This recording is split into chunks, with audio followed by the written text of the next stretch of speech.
What's up, Jets fans, and welcome back to another edition of Jet Nation Live. We are your hosts, Dylan Terman and Chris Schubert, filling in for Glenn Naughton tonight. Had a bit of a opening in my schedule, so to speak, so I'm back for 1 week, trying to ease my way back into the pod. I know I've been away for a couple weeks, but I've been following you and Glenn a lot. Chris, how you been?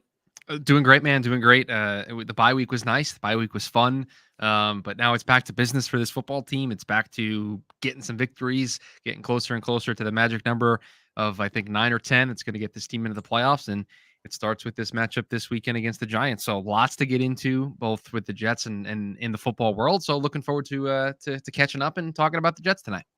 Yeah, absolutely a crazy time coming out of the bye week. Obviously, the big win against Philadelphia. I was in attendance. My wife and I currently still undefeated in MetLife.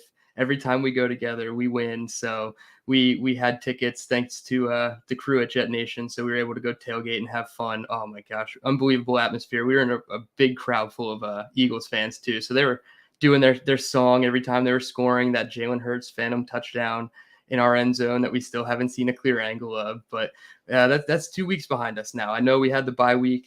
We thought the Jets were going to recover. They did for the most part. Obviously, they're still a little banged up, but they do have some people coming back from the injury report. We just want to break that down first and foremost.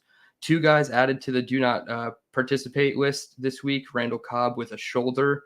Starting right guard Joe Tippmann. We kind of got some clarity. It's a quad injury.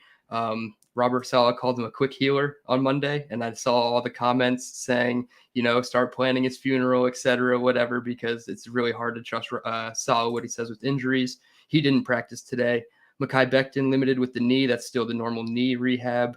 Michael Carter limited with a hamstring. That's the cornerback.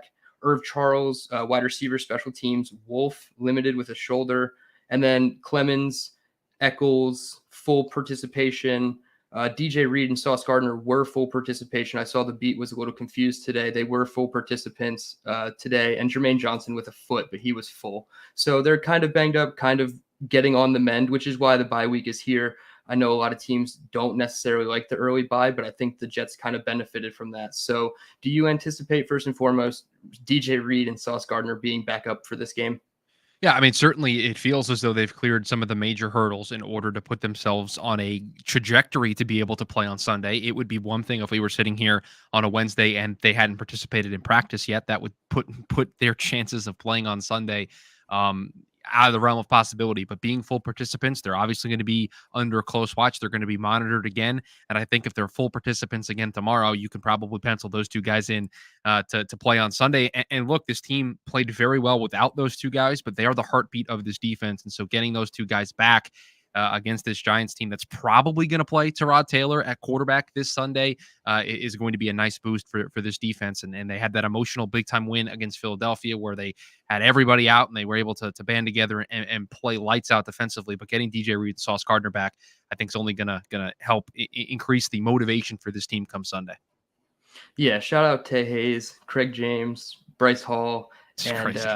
Michael Carter the second. I mean, the only four active cornerbacks, and half of them weren't even on the team the week prior. So it's just crazy to see what the Jets were able to do, and that's a big emphasis on coaching.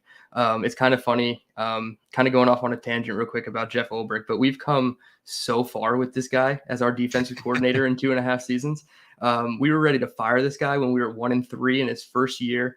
And the defense was playing a bunch of guys that were like 22, 23 years old. And then now it's like, oh no, we might lose him as a head coach this upcoming off season. So I think his props are well deserved. His flowers are well deserved. I'm glad that everybody on defense is thriving at this point, backups and whatnot. Bryce Hall, I mean, I was dead wrong. I'll be honest. I mean, Right. obviously he had question marks coming into the season, but he has turned it around more than almost anybody on this team, more so than even a Zach Wilson, who we have to talk about and pseudo defend The day that every ends week on the the day podcast. that ends in Y, we got to talk about Zach Wilson. That's how it works. Yeah, exactly. So Bryce Hall, just big props to him. But yeah, the corners getting back healthy will be huge. I know it's not necessarily the matchup where you need all your corners healthy, but you obviously like to be at full strength no matter what the opponent is. And you mentioned it, Tyrod Taylor's in for the Giants most likely. And I think the Giants are a better oiled machine with Tyrod than they are Daniel Jones at this current moment. I don't know your take on the Giants as a whole right now, but I watched the game against the Commanders, and I don't want to see that defensive line go up against our offensive line with the way Zach holds onto the ball. So what are your thoughts on the matchup? Yeah, look, and I don't disagree with that being the major concern that you have, and obviously Joe Tippmann being out, they're going to have to rework some things along the interior. But I would be remiss if I didn't think that we would have had the same conversation, and we did have the same conversation going into the matchup against Philadelphia. And I think Philadelphia's defensive line and their front seven is better than the Giants. Now, it doesn't work that way always that, okay, Philadelphia was better, so that means you're going to be able to handle New York, but it certainly gives you more confidence that this team is going to be able to handle New York's defensive front because they were able to buy enough time for Zach to be able to make enough plays in order to give the Jets a chance to win. And look, I saw a statistic today. Zach Wilson is in the top 10 of quarterbacks in lowest turnover worthy throw percentage at like 2.7%. He's tied for 10th. Think about that comment and where we would have been probably a year ago if we looked at that stat. He would not be on the good part of the chart. He would be at the bottom part of the chart where his turnover worthy percentage would be really high. So he has eliminated that part of his game. He's not throwing a lot of, huge plays down the field. So he doesn't have a lot of, big play percentage as well. He's just being a very boring, methodical quarterback. We said this after the Philadelphia game, talked about it with Glenn. He's boring. That's just what he is right now. He's a boring quarterback. Right now, for the current iteration of the New York Jets here going into week 8, that's what they need. Because the season matures and they play teams like the Chargers, like the Browns, the Dolphins twice, the Bills again, conference and divisional rivals where they're going to need to win those football games. I think that's where you're going to start to see Zach needing to do a little bit more. But right now, what is on Zach Wilson's plate is, hey, man, be boring. Just go out there, play boring football, and give us a chance. And he has done that in every single aspect of the last couple of games, and it has given the Jets a chance to win each of the last couple of weeks, going back to Kansas City, specifically in Denver, and then against Philadelphia. So you credit where credit is due. But when I look at this matchup, I don't know, Dylan. I think this is, it's tough because Zach Wilson being the quarterback, I shouldn't feel this way. I don't think this game's going to be particularly close on Sunday. I really don't. The Giants don't do anything that scares me. Saquon Barkley, this Jets front seven, okay, Saquon, you can go ahead and beat us. Tyrod Taylor, it doesn't have a lot of weapons. We're going to be able to get after the quarterback. Tyrod Taylor's a backup for a reason in this league. I don't think he provides what Daniel Jones provides in terms of running the football. So when I look at this, I think the Jets are going to be able to hone in, and the Jets linebacking core, which is going to be specifically tasked with handling Saquon Barkley, has been exceptional this season. Much to the chagrin of you and I, who in the summertime had lengthy conversations about what this linebacker core was going to be. But they've been excellent. They've been the stalwarts of this defense. So if they can handle Saquon Barkley, what else do the Giants have that they're going to be able to throw at you that's going to make you think that they're going to put up 20 points on the New York Jets? I think this is going to be a low-scoring affair. I don't think the Jets are going to go up and down the field on the New York Giants, but I think this Jets team, wins a close game. I'll give a score prediction a little bit later on, but I don't think this is going, I just think the Jets are going to be able to go in there, take care of business, exactly what we've seen against Philadelphia and Denver the last couple of weeks where it's close, but the Jets do enough in the end to pull away, and that's what I think happens. Yeah, we have a comment in here from J.E. that says, only way we lose is if Zach turns the ball over. And you mentioned it. He's playing boring, which is one step above playing scared. And right now, that's fine for what the Jets need. I'm good with eventually, boring. Boring's okay. Yeah, eventually there's going to be games where he's going to have to let it rip. And I think, Kansas City, they kind of disguised it a little bit, but he was doing, bigger plays. And you mentioned the turnover-worthy plays. And I want to shout out Matt O'Leary, another great Jets content guy. He did a video about Zach Wilson's numbers under pressure specifically and how night and day it is. He was dead last, like 40th in each category of turnover worthy plays and like pressure rate. And now he's top 5 in both. So it's just crazy to see how far we've come with him. Obviously it's not like, he's not Patrick Mahomes. He's not Jalen Hurts. He's not any of these guys, but for what the Jets need, boring is fine. We'll take it. As long as you're not playing scared anymore, I'm cool with it. And personally, his mechanics have looked a lot better. He gets to the back of his drop. The route is on time. He throws it on time. Everything just looks a little bit cleaner when it actually comes together. It's not consistent, but when you get down in the red zone, it gets a little hairy. But I think for the most part, Zach Wilson has looked good. You had something to say? No, I just think the bye week comes at a perfect time for this team because they were scrambling as a coaching staff, as a locker room. They were scrambling. Their entire world flashed before their eyes in 4 plays, and they had to completely rewrite and retool this offense on the fly. And from week to week to week, it was good team after good team after good team that they were facing. This gauntlet of a schedule that we talked about that was going to be an uphill battle with Aaron Rodgers as their starting quarterback. And now you throw into the mix, hey, you know that offense that you worked all summer and installed and learned the language and Aaron Rodgers was running? Yeah, you're going to have to completely rewrite that. And oh, by the way, you're going to have to play the Dallas Cowboys and Micah Parsons. And oh, by the way, you're going to have to play the Philadelphia Eagles. And oh, by the way, you're going to have to play Patrick Mahomes and the Kansas City Chiefs. And so to game plan for all of those opponents on a weekly basis, and also completely rework and retool and revamp this offense on the fly. You know, Nathaniel Hackett, Todd Downing, the offensive staff that puts this stuff together. This week is the bye week was just a week to breathe. And now they could sit back and they could say, okay, what worked? What didn't work? What can we add to Zach's plate? What should we take away from Zach's plate? And those are the 4 things that they probably spent the last 2 weeks looking at.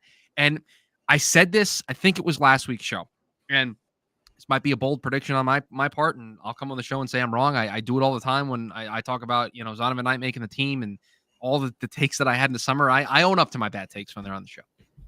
I think this is going to be a different offense this week. I think there's going to be a different offense in the second half. I think the bye week allows them to hit a huge reset button and install some things and work on some things that they just couldn't do when it is a short, condensed 4 or 5 days. Got to get ready for the next opponent. Got to study tape. It's just quick. Got to go on to the next thing. I think this opportunity to step back comes at a perfect time to kind of hit this reset button. And I fully expect they're going to institute some more play action. I think you're going to see some early down throws to keep some teams off balance. I think they're going to let Zach start to throw the ball down the field a little bit more, a la what worked in the Kansas City game. And I think you're going to start to see slowly over the course of the next couple of weeks that they start to implement some more stuff, because this next stretch, guys, is so important. You got the Giants this week. This has got to be a win. If New York Jets are going to be a playoff team in 2023 and they're going to shock the world and they are going to, beat every expectation after Aaron Rodgers goes down in 4 plays with Zach Wilson coming in and playing extremely well, they got to win games like they do against the Giants. They also got to bury teams like the Los Angeles Chargers, who they're going to probably be directly competing with if the Chargers get hot for a playoff spot. So you got to have those types of wins. And then primetime games against the Raiders, you got to be able to take care of business there as well. So this stretch is really, really huge. Listen, I don't want to do this where you look too far ahead, but I've kind of thought this out a little bit. After week 13, after they play Atlanta, if this team is 7-5, they are going to make the playoffs. That's the goal. If they are 7-5, and listen, they might lose the next 2, and then it'll be a roller coaster ride. But if after week 13, this team is sitting at 7-5 with teams like the Commanders, who can't seem to get out of their own way on a week-to-week basis, a Cleveland team, I know everybody is scared of that defense. I just watched Gardner Minshew drop 38 on that team, and I'm not afraid of who they have playing quarterback. I don't care if Deshaun Watson plays or he doesn't play. I'm not scared of that team on Thursday night. I'm just not. New England at the end of the season, potentially get some revenge in a big way. If you're 7-5 after week 13, I think you need 2. I think you can beat the Commanders. I think you can beat the Patriots. You potentially beat the Browns. That's 10. Again, 7-5 after week 13. I think this starts to get really real for this football team to do something that I don't think anybody thought after 4 plays into the season. And another thing I don't think anybody thought going into the season, 4 plays into the season or whatever, is that the AFC would only need 9, maybe 10 wins to make the playoffs. This conference stinks. Isn't that funny, right? Everybody the Bengals stink, Chargers stink. I mean, the Jags aren't super great like we all thought. The Steelers somehow were just kind of there, just hanging around. The Bills, not that great. Nope. There's like 3 legitimate teams in the AFC right now. The Jets aren't unfortunately one of them, but they're on that tier, but everybody's kind of in that middle tier right now. Chiefs, Ravens, Dolphins, and then everybody else is sitting together at a table. And it's like, okay, who wants to join? Who wants to create a new table? Because somebody's going to have an opportunity to do so here over the next couple of weeks. Yeah, exactly. And to get back to what you were talking about earlier, just as far as like their tendencies, Aaron Rodgers talked about it on the Pat McAfee show yesterday, and it's something I've been tracking. I wrote about it 3 weeks ago for JetNation.com. I haven't updated it, but I was going to do it at the 3-week deadline. Their run out of shotgun rate is putrid. Against, let's see, I'm going back in my notes. Against Buffalo, they ran 4 times out of shotgun out of a total of 26 plays. In week 2 against Dallas, they ran twice on a total of 34 plays, and they ran 10 times out of a total of 46 plays against New England. So their highest shotgun run rate was like just over 20%. And that's stupid. If you're in shotgun and everybody knows you're going to pass the ball, What are we doing here? Like, it doesn't matter what your play is. Like, they know they can just pin their ears back and go. So that's one thing I want to see them do is they've given enough looks out of shotgun with a one running back, two running back, a running back and a fullback. They've even done once or twice before, but they need to start running out of shotgun. And I'm not saying the Giants team is good. I haven't looked at their run defense numbers. Like, I don't know if this is a good team to start doing it against, but you need to start doing things that you had an image for. Like Rogers was saying yesterday, you got to have an image for what you've been doing and then have a variation off of that. And I think the Jets, like you said, the bye week was a good time to just relax, implement what Zach was doing well, make a variation off of that, and start running more under shotgun and under center. I mean, they've kind of gotten a little bit more 50-50 balance. It's harder to tell, but it's almost always a play action or run. So it's those little things that are really killing me with this team that hopefully you start seeing the variations come off of that. But that's like my main takeaway with this offense is you got to start being a little bit more disguised in your looks and going. I know they're doing the personnel thing with the tight ends and trying to make it look like they're going to spread them out, and then they don't really. They kind of run the ball and play a little bit more physical. But I want to see more run from shotgun, and I think the red zone will become easier because Dalvin Cook, I know everybody hates Dalvin Cook, but they're not using him right at all. Their duo runs aren't it for him. You got to get him on the outside, one cut and go. I feel like out of shotgun, you can run inside, outside zone a little bit better, hopefully to the left side behind Mekhi Becton, who's making these linebackers look like little boys out here. And they can actually make it work. They can salvage this contract that they've given Dalvin Cook and clearly haven't used him up to his potential. So that was my biggest takeaway. I don't know if you've had any, notice of those things, but it seems like every time shotgun, it's always a pass and you're giving the defense a free shot. Yeah. And I wondered, and this is just anecdotal here, and I just don't know. I'd have to go back and watch the games and see if it correlates. You shared some of the numbers, but I wonder how much of that is the limitation that they put on themselves with the way that they handled Breece Hall in the early part of the season, right? And slowly bringing him along and slowly kind of like utilizing him. And now they say that the governor is off the golf cart and they're just going to let Breece Hall run all over the place. And I wonder if now because of that, some of the things that they were keeping over here that they were like, we could really use this, but we don't want to risk it with Breece. We want to make sure he's okay. Now that they say all bets are off, this is all systems go, let's go. They start sprinkling that stuff in here over the next couple of weeks. Again, this week is going to teach us a lot about this New York Jets coaching staff. I called the win against Philadelphia the signature moment for Robert Saleh in his coaching tenure in New York. I stand by that. I think up until that point, it was the signature moment for him because he made an adjustment to the way that they handled Jalen Hurts, did something that not a lot of other people have been able to do. And that shows to his coaching, his schematics, his leadership to get this team without DJ Reed, without Sauce Gardner to be ready to play. Again, checked all the boxes of what you want as a marquee staple victory for a head coach. But that can be completely undone in a matter of minutes if they come out on Sunday and they are completely unprepared and they do not show that they've learned over the last 2 weeks and they've gotten better.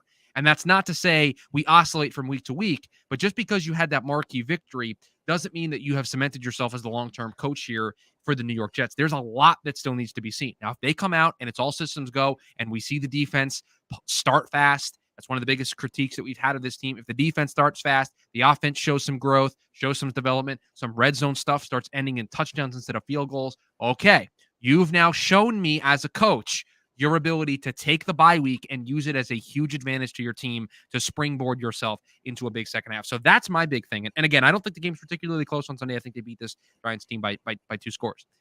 But that being said, I could very easily see that if this team doesn't come out and they're unprepared and Zach struggles, how it's a close game going into the fourth quarter and the Jets lose a close one because Brian Daboll has shown an ability to win those close ones over, the 1 year good season that he had last year with the Giants being able to take them to the playoffs. So that's my big takeaway for, this game and looking ahead is how did they utilize the bye week? I know how they should have utilized the bye week, and I've talked about how I would have conducted myself. Let's see if they actually implemented some changes to be able to springboard themselves into an important second half.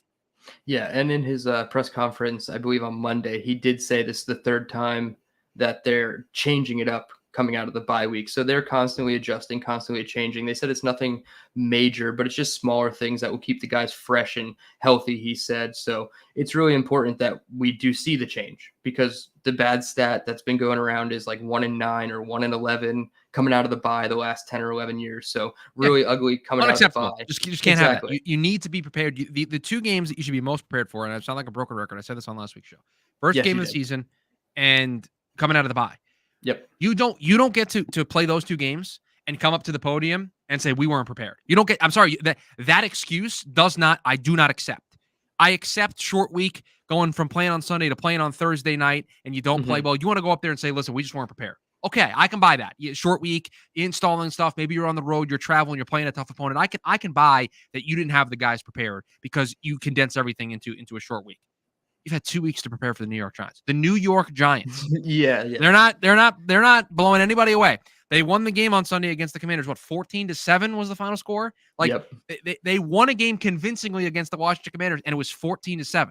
It's the New York Giants. So you don't get to use that as an excuse. You don't get to say that we didn't have the guys prepared, because if they are not prepared and they struggle, that is an indictment on you and the coaching staff. 100%. In the last 2 years alone under Saleh, we'll just look at him under the lens. It was 54-13 to New England and then 10-3 to New England. So all games that we remember. Don't play New England after the bye is what I'm learning. Don't give them, or at all. Don't play New England at all, apparently, for us over the last 100 times we've played them or whatever. Week 18 kills me, man. But Rob Saleh stat that was going around, the positive one, was the 7 wins when trailing by 10 or more points since 2001 is the most in that time, or most in a long time. But you don't want to find yourself down 10-0 to the Giants. The other thing too is it's so counterintuitive to the way this team wants to play, right? Which is what makes that stat so mind-boggling to me. This team wants to play with their defense being able to pin their ears back and just get after the quarterback and play with a lead and run the ball and control the clock and play old school, Rex Ryan Jets and Ravens defense and just grind it out. They just want to grind out 17-14 victories every single week, right? Especially right now with what they're doing with the offense. Yet they were down 17-0 against the Chiefs and probably looked the best offensively that they've ever looked in Zach Wilson's era. It's just so mind-boggling to me that they are able to thrive in these moments, because it is so counterintuitive to the way the team is designed and the way the team is built. But credit to them, they don't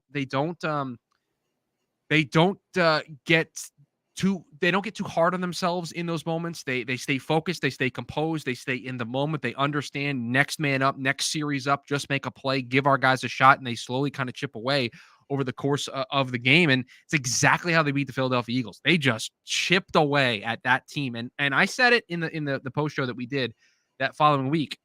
If 2 of those red zone drives ends up in touchdowns, we're talking about a New York Jet team that blew out the NFC champion Philadelphia. Yep. That's how different the game goes. 50% red zone conversion to touchdowns.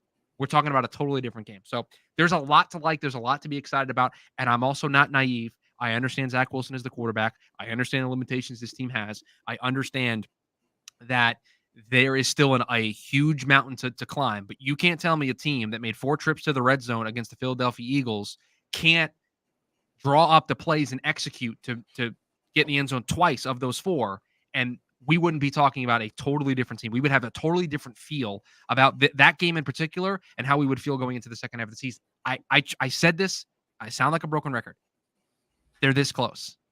Like Robert Saleh said, they're this close from being something we didn't think they could be. Now, this close is Zach Wilson. That's this close. It's up to him. It's always going to be up to him. It's always going to be the guy wearing number 2. But they are this close to potentially being something very, very special in the AFC this year. Yeah, I hate that the defense always has to be the spark plug every single game. It's like, for once, can we just get out to a 3-0 lead, a 7-0 lead? Win the coin toss, take the ball, go down the field and score. That's the strategy. I mean, that's what you want to do. You want to excite your defense. You want to maybe fire up your defense and insult them a little bit.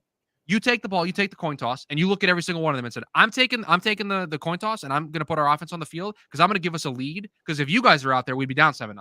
And I just fire them up that way. I would just be like, I don't trust you guys at the start of the game, so go prove me wrong. Boy, would that defense play fired up if that's the way.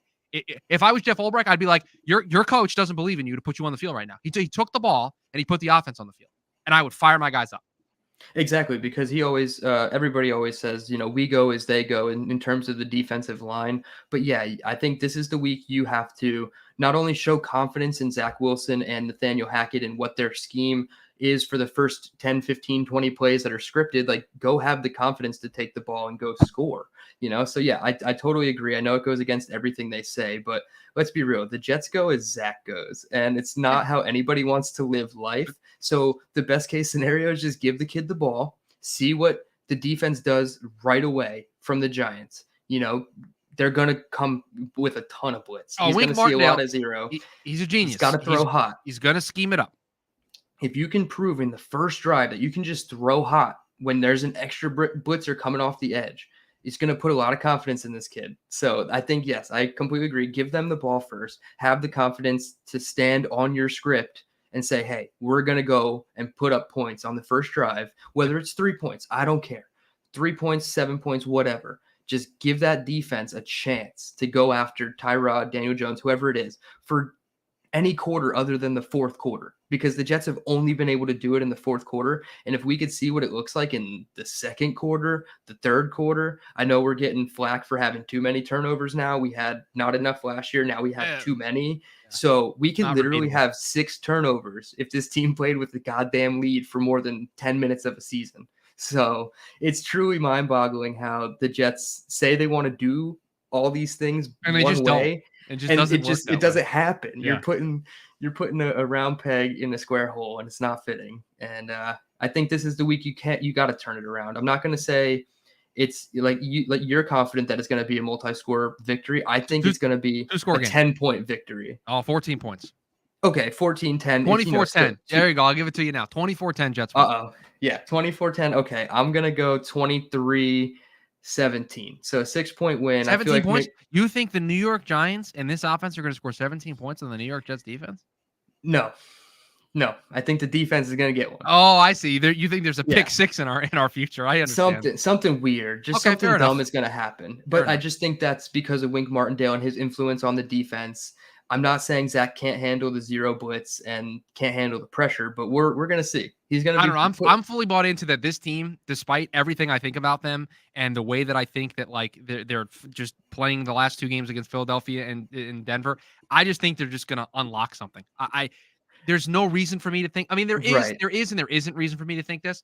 I just think they're just going to unlock something here this week, and it's going to be just away we go. Within the next 3 weeks, the Giants, the Chargers, the Raiders, something 2-1 has to be unlocked. We agree 2-1 in that stretch? Yeah. Okay. If you don't go 2-1, I have questions. Yeah, we're gonna have a totally. This show's gonna have a totally different feel to it if they don't go. All winnable games, all ones that you're possibly going to be favored in. I know the Chargers are coming across the country, but we're going to the Raiders. But I still think you could be a favorite depending on how the next 2 weeks go for both teams. You could look at yourself and be a favorite or like a pick 'em in all these games. So yeah, you got to come out of here 2-1 at a minimum. And then it starts getting a little tougher. You got Buffalo, Miami back to back, I believe, after that. But yeah, one game at a time. I think the Giants, they're a good test, but they're not they're a game where the Jets should feel like they can get right. And that leads up to a trap game. And I don't want to say it's a trap game, but that's kind of where I'm at mentally with this right now, because I watched the Giants demolish the Commanders' offensive line. And if we don't have Joe Tippmann, we're on our 4th offensive line combination of the season, which is really just starting combination, not combination that saw the field. We're on like 7 or 8, if that's the case. So we know we're not getting Dwayne Brown back. Tippmann, if he can't go, to be Schweitzer. So it kind of makes me nervous. That's the only way I'm nervous. I'm not really nervous about Tyrod. He's a good player. He's a very good player. I like him more than Daniel Jones in this offense, but I'm not scared of their offense. Saquon Barkley had 1 yard on 13 carries in his 1 career game against the Jets. Shout out to the black uniform Jets and Jamal Adams that year. That was the year that Jamal took the strip sack out of Daniel Jones' hands and ran for the touchdown that game. So they weren't doing anything. It's a completely different Jets team, but they can do the same thing to Saquon. I know they don't really have the run capabilities this season, but they could bottle up Saquon. And like you said, if you do that and force Tyrod to have to throw the ball, I'm sorry, Jalen Hyatt's not going to burn sauce. That was a mirage in August that didn't really happen, and people keep talking about it. But I like the matchup if everybody's healthy on this defense to really shut down the Giants offense. Yeah, I think they're just going to play zone. They're going to say nothing beats us over the top, everything in front of us, and good luck. Good luck with that. I don't know why I feel this confident, but I don't. The Giants just don't. They don't scare me. They don't like. Again, I don't think the Jets. I have a 24-10. Do I think it could be closer than that? Yeah, absolutely. I just think that this Jets team is going to unlock something totally different from what we've seen, and they are going to make as much of a statement as I think this team is capable of right now, and show the world like, okay, we can do this to a team, and we're going to do it to our cross-building rival, not cross-town, cross-building rival in the New York Giants. I'm not sure if you saw the tweet about John Franklin Myers, but that's why I titled the show the way it was. No rivalry, just win. It's not John a Franklin rivalry. Myers. Get out of here. Do you think That's for a exactly what he rivalry said. to matter, the two sides have to like seriously care about one another. And Jets and Giants fans, and maybe this is just my perspective on it, they don't really care about one another. Everyone operates in their own little Giants land, it's Jets land. There's not a ton of interaction. That's not a shot at Giants fans. Please do not take it that way. It's just I don't think we care enough about each other the way like the Mets and Yankees care about each other. The way like the Knicks and the Nets care about each other. The way like the Devils and the Rangers and I just don't think it like there is that level to it. And maybe I'm wrong. Maybe I'm too young for it, but I just don't see it. Yeah, John Franklin Myers basically was like, I don't give a F who's older brother, younger brother. Like, we just want to win. I just like, want to win football games. Yeah, and that's exactly what it should come down to. Who gives a shit? Who is older brother, little brother? We know that they like to call it Jet life. I know that the Jets should win this game, but I'm still so nervous. So 23-17 is where I'm keeping it. We do have not an off topic, but somewhat off topic comment from Joe. Darnold starting this week in place of Brock Purdy. Yeah, he's in the concussion protocol. I know he's in the protocol, but I think he's expected to start. If you're saying it on Wednesday, I mean, something's got to give. He also comes up and says Giants blitzing on every play. No, they won't do that. I don't think it'll be every play, but like I said before, if you want to keep only passing out of shotgun, they're going to see that stuff too. So if you're in shotgun, be prepared for 5-6 guys coming on a pressure. Not ignoring Dylan, by the way, folks. I'm just trying to see if there's an update to the Sam Darnold situation. I knew you weren't. I believe it said expecting to start, but Purdy is in the concussion protocol. I guess some of his, wires got crossed in his robot brain. This dude is unreal. I know like the hate for him is real, but I love Brock Purdy. I like what he does, man. He's much better. He's so much better than a lot of these quarterbacks I watch that like, all right. I saw a video is Kurt Benkert. We all know him, former Packers quarterback. He was breaking down Derek Carr and he was talking about his footwork. And he showed a Derek Carr play and then a Brock Purdy play. Brock Purdy just made it look so easy. And I'm like, God damn, if Derek Carr could just put it together. Like it, dude, it's those little things. As the resident Derek Carr stan in Jet Nation land, I do not understand what's going on there. He's not playing well. That team's also not coached well. Like Dennis Allen is not a good football coach. Like I am out on Dennis Allen, but Derek's also, this is the worst Derek has ever played. Like there are people who don't think Derek Carr is good, and that's fine. We can agree to disagree there. But what you think in your mind about Derek Carr in being bad, this is worse than that. Like this isn't even close to what you think Derek Carr is. Yeah. When I said I didn't want Derek Carr for X, Y, and Z in the summer or in the early, it was not because you thought he was going to be this. It was not that. I'm happy, obviously, that the Jets avoided that, but like, sure, it's just tough. Like I feel like it's stuff that when you're in your 9th year of playing quarterback, it's really hard to grow out of too. So I don't know where it came from or what he's being coached specifically to do. It doesn't look right. But Brock Purdy makes it look right, and I think Sam Darnold, under the tutelage of Kyle Shanahan, will make it look right too, because I felt like he had good footwork. It was a little weird. His kind of like throwing motion with his feet was very, very wonky to me, but I think he could do good for San Francisco. Hurts my fantasy team because I have Brock Purdy, but hey, it is what it is. With that, we can move on to the college football portion of the show. I know you said you got to wrap a little early, so I want to let you, give your 2 cents on some of the things. I know everybody got mad last week in the comments. I was reading them about you guys talking about draft stuff and college stuff, so that only means we got to talk about it more. I mean, the Jets aren't out of the playoffs. The Jets are clearly in it. We're talking about the Jets, but we're also going to look at the college world too, because it's important to us as soon as the season is over And I know you and Glenn are like in your waders up in this draft stuff. And I'm just Listen, like dipping my toe in. You wait until till the season's over, and it could just be Jets draft talk the whole time. It's folks, if you don't like the show now, oh boy, do I have some bad news for you? I was gonna say, for those not watching on YouTube, I just smile every time we talk about the draft because I know that's what you and Glenn love to talk about. I'm not even fully in the weeds on it, but my big questions for you were, what were your takeaways about this whole Michigan thing? I know the sign stealing is a big thing, I guess, across all sports, the Astros a couple years ago, but I feel like this is something that's kind of known in the college world, and I guess maybe they're doing it in a more elaborate, planned out way that they're bending rules or breaking rules, but I feel like every team does this at every level of sports. It's just a competitive thing. So what were your thoughts on this whole Michigan thing? Yeah, my take's going to be extremely lame for everybody on this because, I'm just a big believer in letting a situation play out. The NCAA announces that they're launching an investigation, and it's into potentially a, rules violation of going to other teams' games and stealing their signs and doing all that kind of stuff. And, there is part of me that wants to wait until there's a full investigation and everything is taken care of. But obviously, there's part of me that in this job, I work in radio, I do this podcast. You kind of have to react to stuff as it happens. And so my position has been like, let the NCAA investigation play itself out. But if we learn information that changes the scope of the conversation, like clearly, let's talk about it. And what we are learning more and more about this staffer is there's more to it than just this investigation part, and into like the sign stealing and the plane tickets and everything like that. Just today we learned that this guy apparently had a 500 to 600 page Google document that he was working on with other people that was like this manifesto of how to fix Michigan and how they were going to turn Michigan around and how they were going to rise through the ranks. And like, I haven't gotten a chance to sift through the document. I don't know if it's out yet. I was reading a Sports Illustrated article about it, but like, Damn. we just learn more and more about this guy, right? Like, Yeah.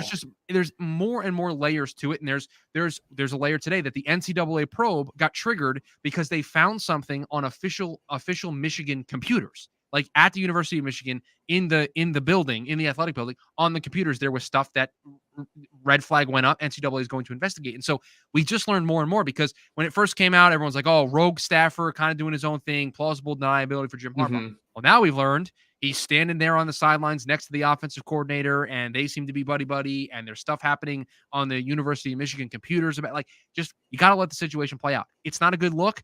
I don't necessarily subscribe to the idea that I've seen a lot of people subscribe to of, oh, this happens all the time. Really? You think staffers are buying plane tickets and flying across the country to all of these games and sending people? Like, this guy was sending other people, was buying the tickets and sending other people to go gather this information and put it together. Listen, they're sign stealing, and I get that. This is not what's happening. Same thing with the Astros thing in baseball. I'll use the parallel.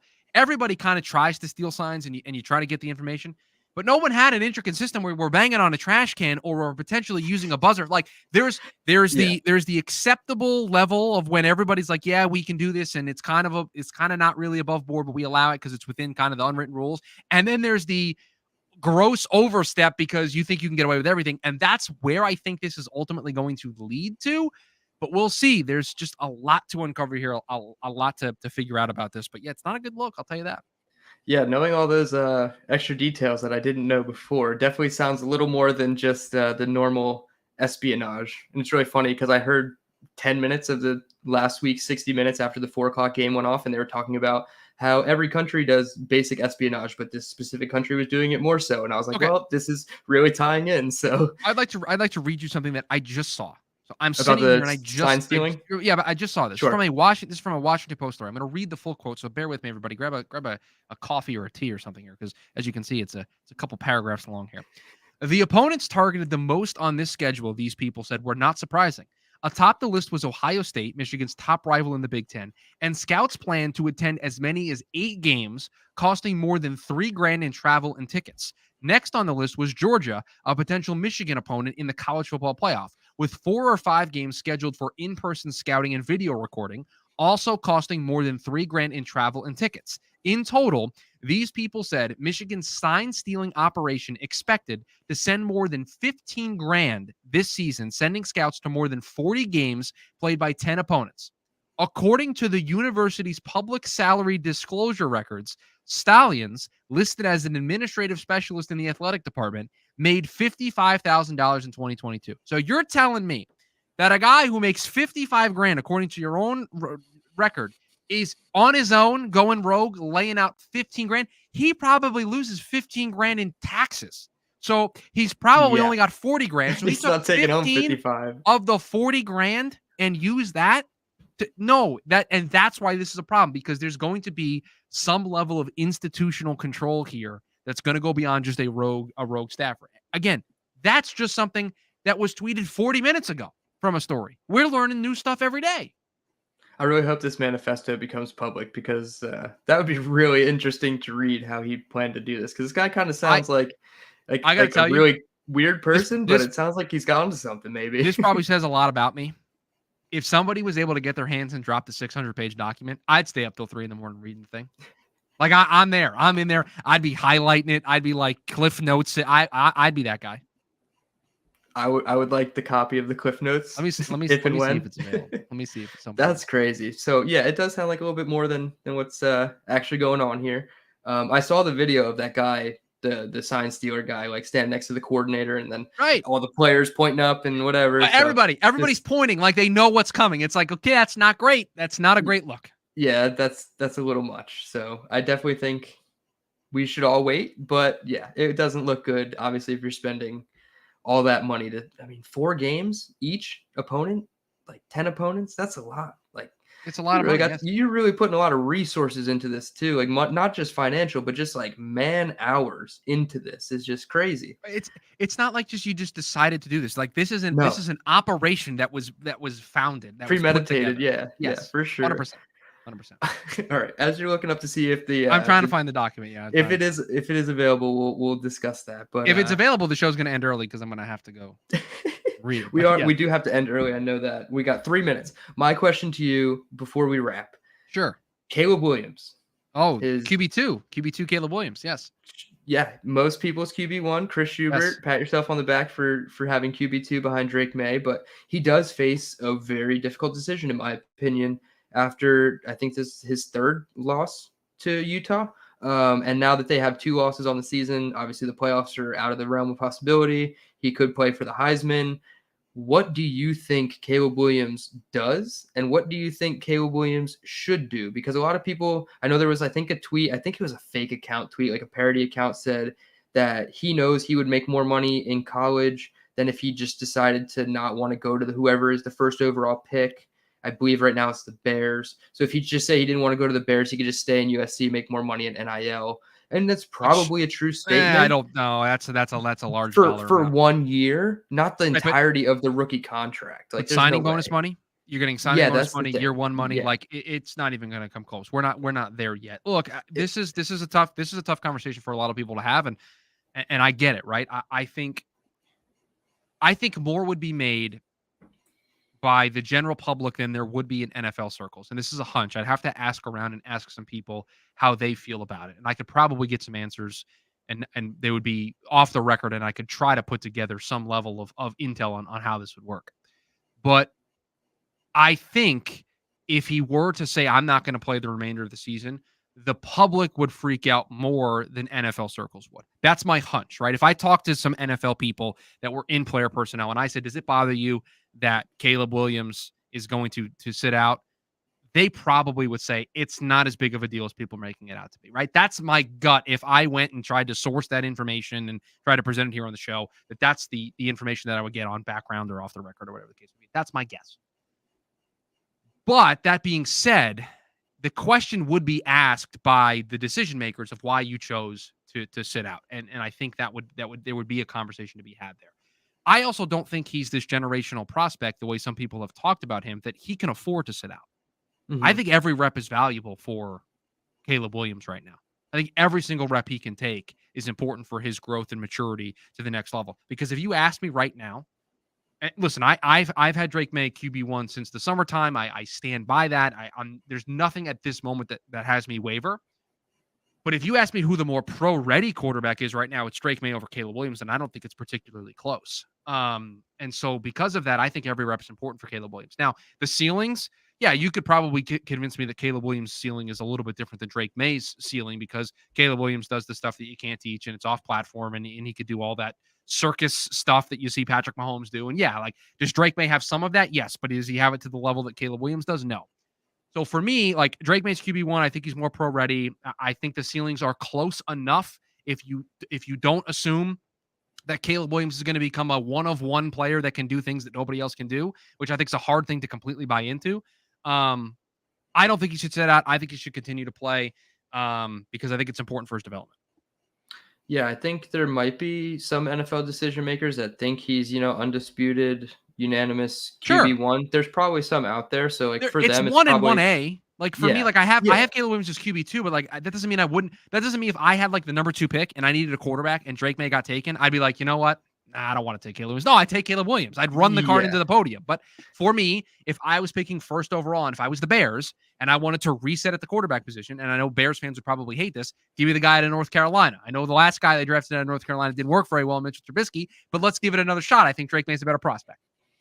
That would actually be hilarious. But yeah, I think if he was the unanimous QB1, untouchable, like everybody felt that way, then yeah, he could sit out and probably be fine. But I agree with you. He has to play. He's got to continue to show that he can be QB1 and be first overall selected. And he still might be first overall selected, whether he plays Probably or doesn't. will be. But Probably exactly. Will be. But yeah, I agree with you. He's got some weird issues and tendencies that I feel like are coachable. But I feel like you got to go with a more consistent person like Drake May if you're just looking for a quarterback. I mean, if you're looking for a playmaker, Caleb Williams is definitely your guy. And obviously, he's going to be a super athlete for you. But I don't know. Some things really, really bother me with him. And I think he does need to play the rest of the season regardless. I mean, maybe skip the bowl game, but like that's it. Just play the rest of the regular season and then prepare because you could play really well knowing that maybe there is nothing on the line except your draft status now. So maybe it's pressure lifted, maybe it's pressure added for him. But yeah, I agree. I think he needs to stick it out and play. One last time with your prediction, you said Jets were winning by the score 24-10. 24-10. New York Jets get a victory over the New York Giants. All right, and I'm going to go 23-17. We appreciate everybody tuning in. Got to close up shop a little early here, but next week we're hoping to have all 3 of us back, so that'll be fun. Round table, plenty of draft talk coming. But until next week, let's get a dub. Let's get a nice dub. Sit here at 4-3. Feel really good having more W's than wins in the column, or more wins than losses in the column, and really feel good about this next stretch of 3 games. Appreciate everybody tuning in. We'll talk to you next week. Let's go, Jets.